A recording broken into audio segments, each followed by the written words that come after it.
अस्सलाम वालेकुम, कैसे हैं आप सब लोग। उम्मीद करती हूँ खैरियत से होंगे और बड़े अच्छे से अपने दिन गुजार रहे होंगे। रमज़ानुल मुबारक का महीना चल रहा है और तमाम मुसलमान बड़े जोशो खरोश के साथ रोज़े रखने में मसरूफ़ है।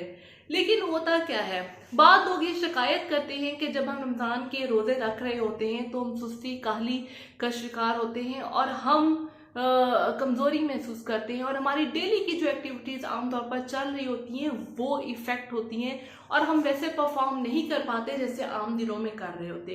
देखिए, रमज़ान के आप रोज़े रख रहे हैं, डेफिनेटली आप फास्टिंग मोड में हैं, आपको इंस्टेंट एनर्जी नहीं मिल रही, तो आपको कुछ ना कुछ वीकनेस तो फील होगी। लेकिन आप इसको ये 3 टिप इस्तेमाल करने के बाद इसको बेहतर कर सकते हैं। नंबर 1, आपने क्या करना है। से लेके शाम हो चुकी हुई है और आपने कुछ खाया पिया नहीं है, आपकी बॉडी के पास इंस्टेंट एनर्जी मौजूद नहीं है, तो आपने ये कोशिश करनी है कि शाम 3 बजे के बाद या कम से कम असर के बाद ज़्यादा एक्टिविटीज़ मत करें। आप कोई फिजिकल एक्टिविटी मत करें। आप कोशिश करें कि आप कोई देखने वाला काम भी ज़्यादा ना करें जिसमें मोबाइल का बेजा इस्तेमाल है और पढ़ाई लिखाई, ये भी आपको शाम असर के बाद कुछ कम करनी चाहिए, क्योंकि आपको देखने के लिए बहुत फाइन एनर्जी की ज़रूरत होती है और इस टाइम आपकी एनर्जी सारी एग्जॉस्ट हो चुकी है और आपके पास इंस्टेंट एनर्जी नहीं है। तो हो सकता है कि अगर आप ये एक्टिविटी करते रहते हैं तो आपको आईसाइट के प्रॉब्लम्स इन फ्यूचर हो सकते हैं। तो आप कोशिश करें कि शाम 3 बजे के बाद ज़्यादा कोई काम मत करें और रेस्ट करें, क्योंकि ये वो टाइम है कि अब आपकी बॉडी रेस्ट मांग रही है आपसे। देखिए, ये चीज़ ऐसी है जैसे गाड़ी को पेट्रोल के बगैर चलाना। अब देखा कि आपने जो है, अगर आपकी गाड़ी में पेट्रोल ख़त्म हो गया तो आप उसमें क्या करेंगे? पेट्रोल लगाएंगे, उसको खड़ी कर देंगे, या आप बाइक लेके जाएंगे। आप रास्ते में अचानक जा रहे हैं, गाड़ी का पेट्रोल ख़त्म हो गया था, तो आप बाइक लेके जाएंगे और गाड़ी में पेट्रोल डालेंगे, फिर गाड़ी चलाएंगे, क्योंकि आपको पता है कि अगर आप पेट्रोल के बगैर गाड़ी चलाएंगे तो वो चलेगी नहीं, और अगर वो चल भी पड़ती है तो गाड़ी का नुकसान बहुत ज़्यादा हो जाएगा। तो same is the case with you, कि आप भी एक इंसान भी एक गाड़ी है और उसकी एनर्जी शाम टाइम में ख़त्म हो चुकी है, तो आपको रेस्ट की ज़रूरत है।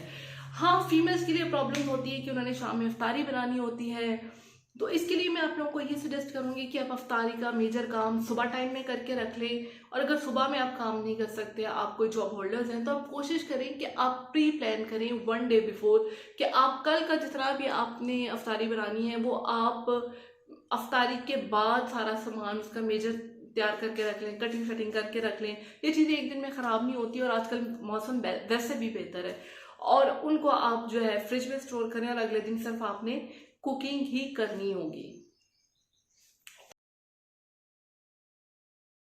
टिप नंबर 2 क्या है? बहुत से लोगों को मैंने ये देखा है कि वो सहरी का एहतमाम नहीं करते। वो रात 2-3 बजे तक जागते रहते हैं और तब खाना खुना खा के सो जाते हैं, जो कि एक बहुत ही गलत हैबिट है। देखिए, 13 से 14 घंटे आप वैसे ही फास्टिंग पीरियड में गुजार रहे हैं और अगर आपने उसको मजीद बढ़ा लिया है तो आपका नुकसान हो रहा है।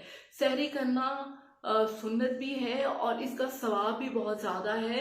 तो आपको रमज़ान मुबारक के महीने का एहतराम करते हुए अपनी डेली एक्टिविटीज़ को चेंज करके सहरी का एहतमाम ज़रूर करना चाहिए।